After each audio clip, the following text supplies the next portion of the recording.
Well, look, first of all, I find it absolutely ridiculous that we're even having to discuss Omarosa in any serious political context. And the only reason we're doing that is because she was allowed to have an office in the West Wing of the White House for nearly a year.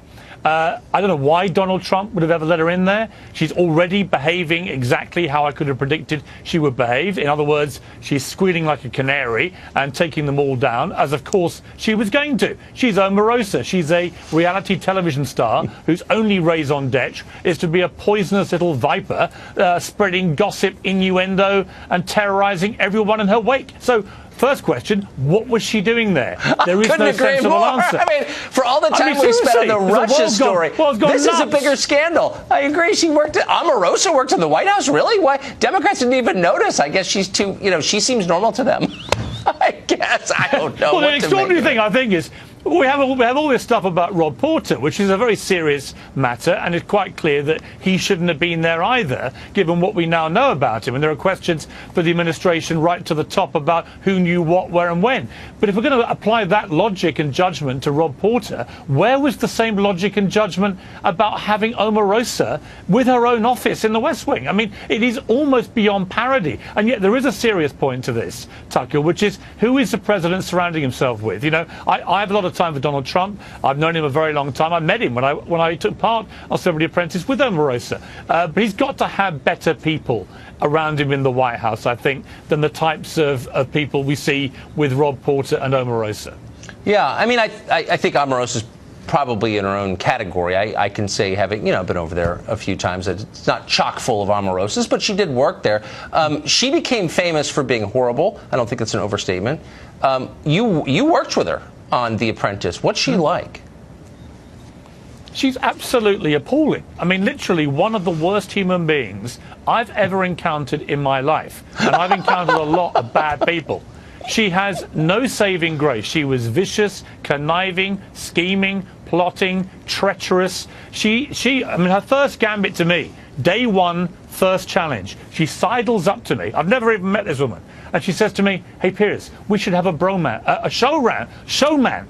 I said, "What's a showmance?" She went, she said, "On The Apprentice, everyone has sex together. So you and I could do that, and then we could sell it and make loads of money." I said, are you completely deluded? What?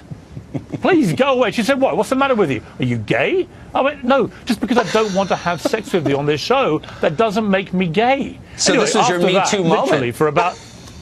Well, I'm a victim here. I'm a victim of Omarosa, Tucker. But she gave me then for 4 or 5 weeks unrelenting 5 barrels of abuse, tirades, homophobic stuff, and really vicious, nasty stuff.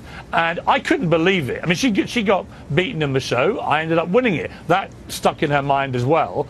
Cut forward to the campaign, I think in the middle of 2016, I suddenly read she's going to be working for Donald Trump, the candidate. I'm like, what? How can that even make any sense? Then I hear when he wins, she's going to be in the White House. Now, again, I have a lot of respect for Donald Trump, but I'm afraid with Omarosa, this made no sense at the time. It makes no sense now she's left. She apparently achieved absolutely nothing in her time in the White House other than disrupting everybody.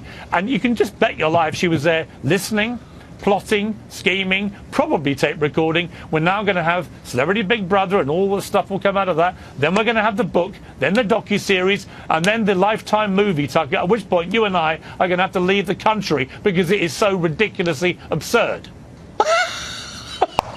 That's one of the most vivid descriptions of anyone I've ever heard. Have you been in contact with her? I suppose you're not texting each other still.